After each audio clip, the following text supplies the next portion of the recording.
Class 10th के MP board के सभी विद्यार्थी। लो जी, आपका आ चुका है सेट ए और सेट बी, एकदम ओरिजिनल पेपर है। ठीक है, ये प्रश्न पत्र आपने 100% कर लिया। ठीक है, तो बिल्कुल दावा है आपको 75 नंबर लाने से कोई नहीं रोक सकता। ठीक है, तो हिंदी पद्य साहित्य का दूसरा काल है रीतिकाल। आलंबन और उद्दीपन का संबंध होता है विभाव से। नेताजी का जो चश्मा पाठ की विधा है वो कहानी है। सूरदास के जो गुरु थे वो थे वल्लभाचार्य। दो शब्दों का अपने विभक्ति चिन्हों को छोड़कर आपस में मिलना क्या कहलाता है? समास कहलाता है। भोलानाथ के घाव पर माता जी ने क्या लगा दिया था? पीसी हुई हल्दी लगा दी थी। रघुकुल में देवता, ब्राह्मण, ईश्वर भक्त और पशुओं का वध नहीं किया जाता था। अभिनय तत्व की प्रधानता दृश्य काव्य में होती है। प्रेमचंद कथाकार है। बाल गोविंद भगत की जो मौत है उन्हीं के अनुरूप हुई थी। चौराहा में आपका दिगु समास है। गंतोक से 139 किलोमीटर की दूरी पर यमु थांक था। ठीक है, यहां से देखिए आत्मकथ्य, आत्मकथ्य का आपका होने वाला जयशंकर प्रसाद। तीन वर्णों का जो मेल है, ठीक है, तीन वर्णों का जो मेल है वो आपका हो जाएगा गण।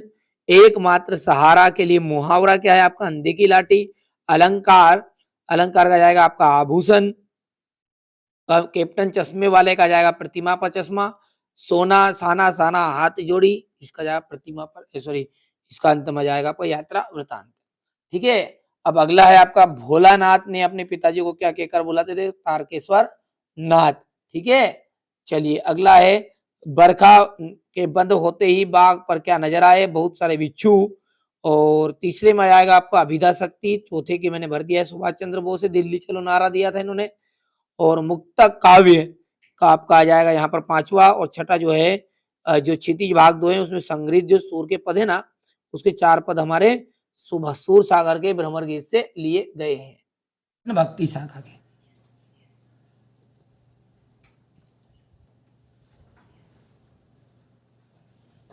रामचरितमानस का प्रमुख छंद कौन सा है? चौपाई छंद। आधुनिक हिंदी गद्य का विकास किस युग से प्रारंभ हुआ? भारतेंदु युग।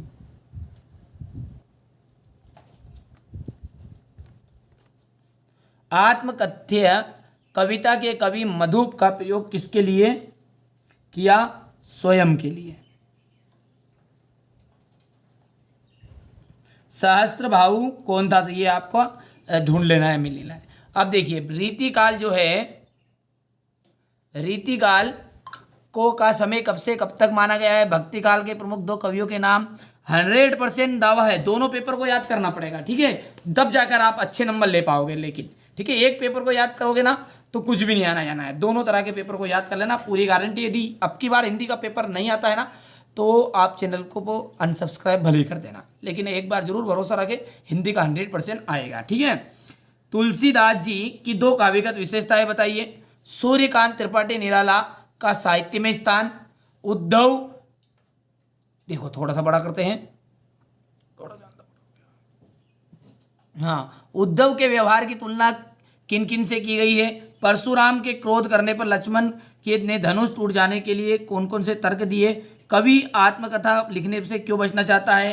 ठीक है, यहाँ पर कवि की जो आंख है वो फाल्गुन की सुंदरता से क्यों नहीं हट रही है? महाकाव्य और खंडकाव्य में दो अंतर बताने हैं। आचार्य विश्वनाथ के अनुसार काव्य की परिभाषा देनी है। ठीक है, यहाँ से देखिए अतिशयोक्ति अलंकार की परिभाषा उदाहरण सहित। चौपाई छंद उदाहरण सहित। नाटक एकांकी किसे कहते हैं? गद्य किसे कहते हैं? स्वयं प्रकाश की रचनाओं का नाम बताइए। यशपाल जी की भाषा शैली बताना है। यहाँ से देख लीजिएगा बाल गोविंद भगत की चारित्रिक विशेषताएं। नेताजी सेनानी ना होते हुए भी चश्मे वाले को लोग कैप्टन क्यों कहते थे? मुहावरा और लोकोक्ति में कोई दो अंतर।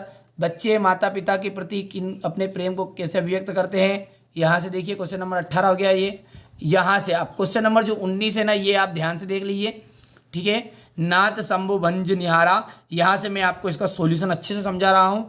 ठीक है, तो आपका क्वेश्चन नंबर 20, 21, 22 और 23। ठीक है, यहाँ पर देखिएगा क्वेश्चन नंबर 21 तक तो मैं आपको समझा दूंगा संदर्भ प्रसंग, और ये 22 में यहाँ से, और ये 23, इस तरह से आपका पेपर है। चलिए क्वेश्चन नंबर 18 को अच्छे समझते हैं।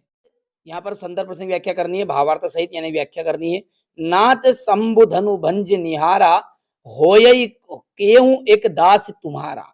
यानी कि नाथ यानी कि देखिए अब ये उस घटना की बात है कि जब रामचंद्र जी ने धनुष तोड़ दिया, ठीक है, तो परशुराम जी क्रोधित हो रहे थे, किसने तोड़ा, ठीक है, उसे मैं मृत्यु के घाट उतार दूंगा। तब कह रहे थे भगवान राम जी ने कहा कि नाथ शंभु धनु भंज निहारा हो केव एक दास तुम्हारा, यानी कि हे भगवान, हे नाथ, ये जो भगवान शंकर का जी का जो धनुष है वो तोड़ने वाला और कोई नहीं, कोई आपका एक कोई दूसरा एक दास होगा।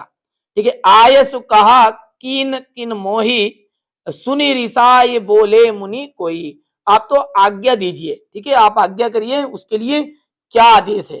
तो ऐसा सुनकर कौन, भगवान जो परशुराम जी थे, परशुराम ने भी भगवान का ही अवतार है वो भी, तो परशुराम जी ने बहुत ज्यादा क्रोधित होकर बोला, सेवक सो जो करे सेवकाई, सेवक तो वह है जो हमेशा सेवा करता है, अरि करनी करी कर ही लड़ाई, ठीक है, सेवक तो वहां रहता है कि जो सेवा करने का कार्य करता है। अरे यहाँ तो क्या है, शत्रु है, इसने तो केवल क्या करना है, इसलिए लड़ने के लिए तैयार हो जाओ। हे राम सुनहु राम जय शिव धनु तोड़ा, सहस बाहु सम सो रिपु मोरा, ठीक है, यानी कि परशुराम जी कह रहे कि हे राम, जिसने भी ये शिव धनुष को तोड़ा है, वहां मेरा सहस्त्र भाऊ की तरह मेरा क्या है, रिपु यानी कि दुश्मन है। समझे इतनी बात को आप, क्या बोल रहे हैं कि परशुराम जी को क्रोधित होकर देखते हुए राम जी बोले कि हे भगवान, जो ये भगवान शंकर का जो शिव धनुष है उसको तोड़ने वाला और कोई नहीं होगा, आपका एक कोई दास ही होगा, आप उसके लिए आज्ञा कीजिए कि क्या आदेश है।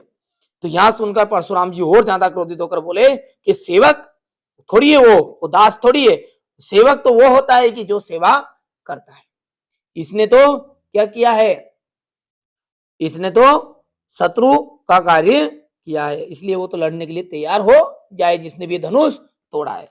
सुनो राम, राम सुनो, जिसने भी ये धनुष तोड़ा है ना, ठीक है, वहां शस्त्र भाव की तरह मेरा दुश्मन है, ठीक है, सो विलगाय बिहई समाजा नाता मारे जेही सब राजा, ठीक है, ये उसको इस समाज से चला जाना ही चाहिए, नहीं तो उसके कारण ये जो पूरे राजाओं हैं ये सब मारे जाएंगे। ठीक है, सुनी मुनि वचन लखन मुस्काने, बोले परसु धरई औ माने, ठीक है, ऐसी बात सुनकर लक्ष्मण जी मुस्कुराए और परशुराम जी का अपमान करते हुए बोले, सुनी मुनि बचन सुनी मुनि बचन तोरी लड़काई, कबहू न असीरीस की नहीं गोसाई। क्या बचपन में तो हमने न जाने कितने ही हमने धनुष तोड़ दिए हैं, जब तो आपने गुरुदेव अभी तक जब तक क्रोध नहीं किया, लेकिन इससे ऐसी कैसी कौन सी प्रीत थी कि ये टूटने पर आपको इतना ज्यादा गुस्सा आ रहा है। ठीक है, यहाँ से आप इसका भावार्थ देख भी सकते हैं, ये मैंने थोड़ा समझा दिया आपको, इस तरीके से आप कर देना, कर पाओगे बोलो हाँ। ये क्वेश्चन नंबर आपका 18 है, ठीक है, ये क्वेश्चन नंबर कौन सा है, 18 वाला था।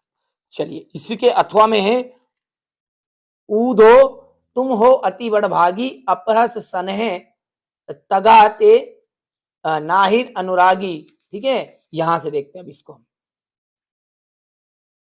उदो वाला है ये, और यहां पर कह रहे हैं उदो, कौन कह रही है, गोपिया उद्धव जी से कह रहे हैं, उद्धव जी तुम तो बड़े ही भाग्यशाली हो, अपरस रहत सनह तगाते नाहिन मन अनुरागी, तुम श्री कृष्ण के पास रहे फिर भी तुम तो उसके प्रेम से वंचित रह गए।